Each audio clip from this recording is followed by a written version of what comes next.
तो सत्यवादी झाला होता, तर संपूर्ण जगातील मानव जातीचा गुरु झाला होता. आणि म्हणून आपल्या ह्या मुलाचं धर्माप्रती धार्मिक श्रेष्ठत्व बघून शुद्धोधन राजा खाली उतरला आणि आपल्या मुलाला वंदन केलं आणि म्हणाला की तुला पाहिलेल्याला आम्हाला 7 वर्ष लोटून गेले, कितीतरी आतुरतेने आम्ही या क्षणाची वाट बघत होतो.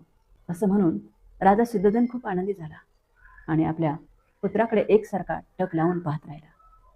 आणि मग नंतर सिद्धार्थ गौतम आपल्या पित्यासमोर बसले, म्हणजे तथागत बुद्ध आपल्या पित्यासमोर बसले. शुद्धोधन राजा आपल्या पुत्राला एकटक पाहत होता. त्याच्या मनातून आपोआप सिद्धार्थ हा शब्द उमटत होता.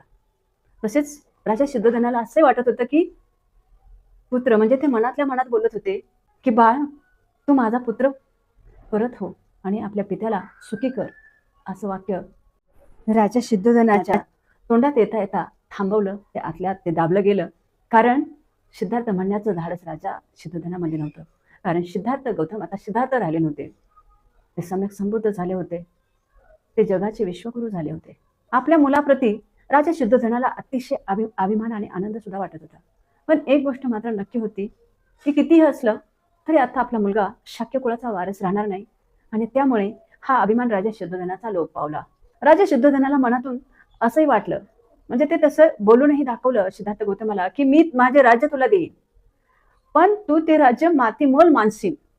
कारण सिद्धार्थ गौतम आता सिद्धार्थ गौतम राहिला नव्हता, सम्यक संपन्न झाला होता, तो तृष्णारहित झाला होता, सर्व आसक्तीपासून मुक्त असा असलेला एक जगतवंदनीय विश्वगुरू झालेला होता. आणि त्यामुळे कोणत्याही कशाची संपत्तीची कसलाही लोभ राहिला नव्हता, आसक्ती राहिली नव्हती. आणि म्हणूनच राजा शुद्धोधन आपल्या सिद्धार्थ गौतमाला, आपल्या पुत्राला म्हणत आहेत की मी जरी तुला माझं राज्य दिलं तरी तू त्याला मातीमोल मानशील.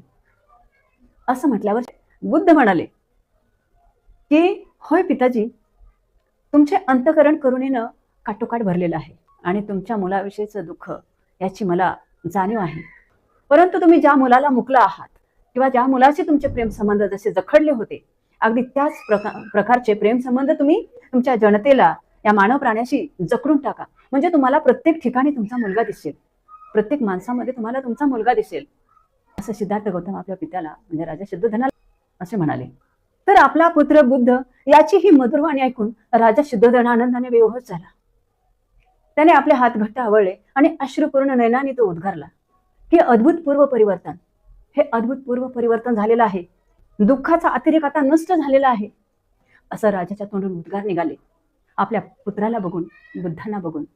आणि राजा शुद्धोधन असे म्हणत होता की प्रारंभी मला या सर्व गोष्टीचं दुःख झालं, परंतु हा माझा मुलगा, माझा पुत्र हा जगाच्या कल्याणासाठी त्यानं जो हा मार्ग अवलंबला